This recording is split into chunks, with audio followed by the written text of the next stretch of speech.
maadaama saa ay tahay way socotaa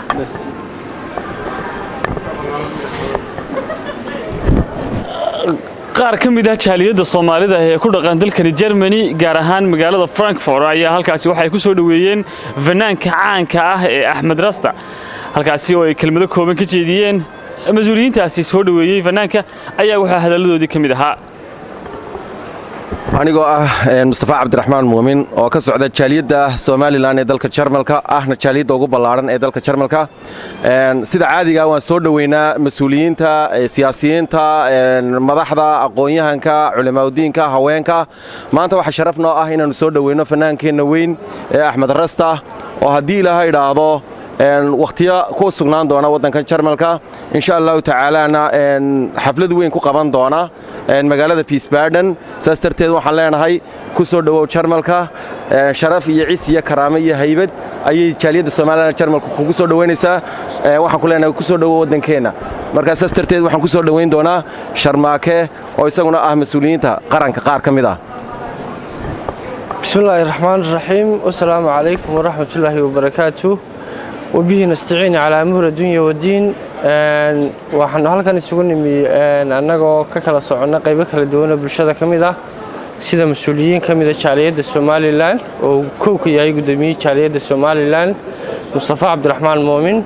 iyo saraakiil kale oo kamid ah jaaliyadda qaybo kamid ah fanaaniinta ku sugan wadanka Jarmalka yaanigoo ka socda waxa weeye qolii siyaasadana ka socdo kulay xogay guud qaaradda Yurub xisbiga cidna qoladan suugaanta iyo waxaana kulay halabuur ah waxa weeye xagaana aan ka marnayn waa ku soo dhaweynaynaa Axmed xagga suugaanta waa ka soconaa marka waa soo dhaweynaynaa Axmed waxaan leenahay ku soo dhawow qamca furan ku soo dhawow falkumin baan ku leenahay ku soo dhawow Jarmalka Deutschland ku soo dhawow xaflad ballaaran buu Axmed ka dhigayaa wadanka Jarmalka gaar ahaan wuxuu ka dhigayaa magaalada Wiesbaden ee caasimadda gobolka Haysan insha Allah waxa weeye shacabka afka Soomaaliga ku hadla halkaas ay isugu iman doonaan waxaan ku soo dhaweynayaa iminkan mid kamid ah mas'uuliyiinta jaaliyadda aad iyo aad u mahadsantahay magacaygu waa Hanad halkan waxaan ku soo dhaweynaynaa fanaanka weyn Axmed Rasta oo fankiisa aad iyo aad looga xiiseeyo wadanka Germany oo nalaga codsaday bulshada Germany ee naga codsatay waxaana halkan ugu dhigi doonaa xaflad aad iyo aad u ballaaran oo ka soo qayb gali doonaan mas'uuliyiin iyo dhammaan dadweynaha ku sugan wadanka Germany xafladaas oo dhici doonta 17 maalinka Sabtiga oo Axadda soo galayso xafladana ay noo bilaaban doonto 8 habeenimo ilaa 4 subaxnimo aad iyo aad baan idinkugu soo dhaweynaynaa dhammaan Soomaali iyo Somaliland iyo Puntland iyo Khaatumo iyo dhammaan ummadda Soomaaliyeed sida ay ku dhantahay inta Jarmalka ku sugan oo mahadsantiin haddana waxaan ku soo dhaweynayaa Xasan oo asna ah qayb ka tirsan maamulinta xafladda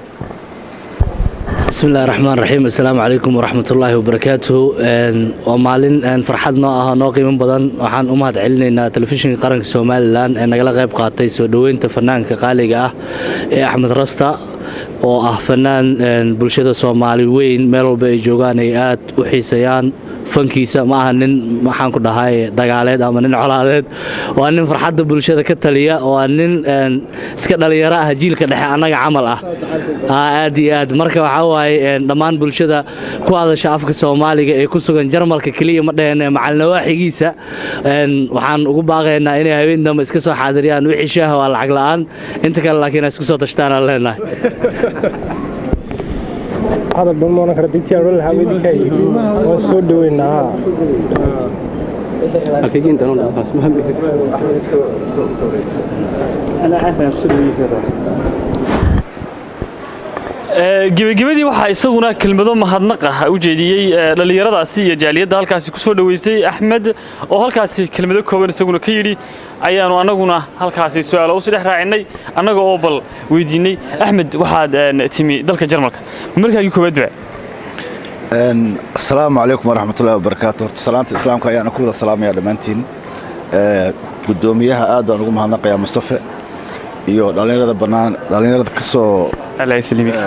ka timid Jarmalka ku nool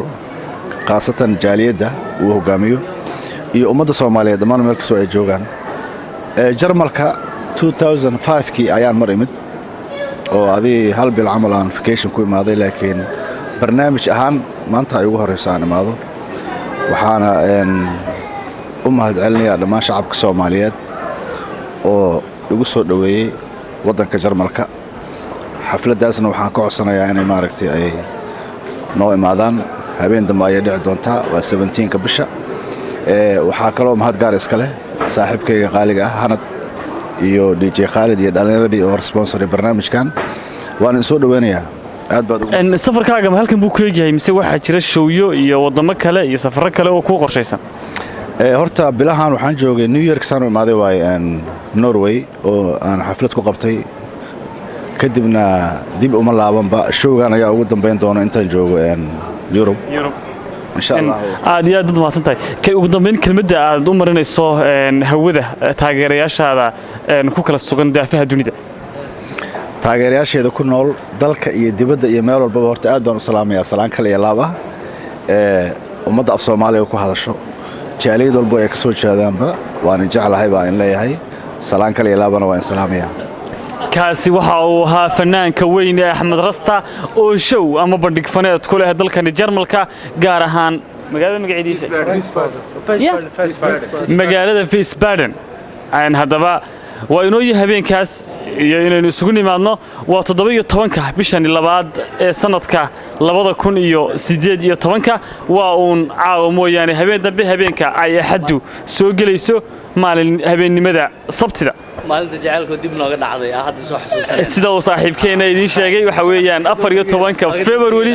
oo aynu ku sameynayno inaynu ka daba tagno waxa barnaamijkaasi koobanad la socodsiinaya anigoo ah Jamaal Cabdi Ibrahim oo ku sugan dalka Jarmalka aniga ugu dhaydana waxaan leeyahay Axmed Weyno iyo habeen dambe Allah ya عزتك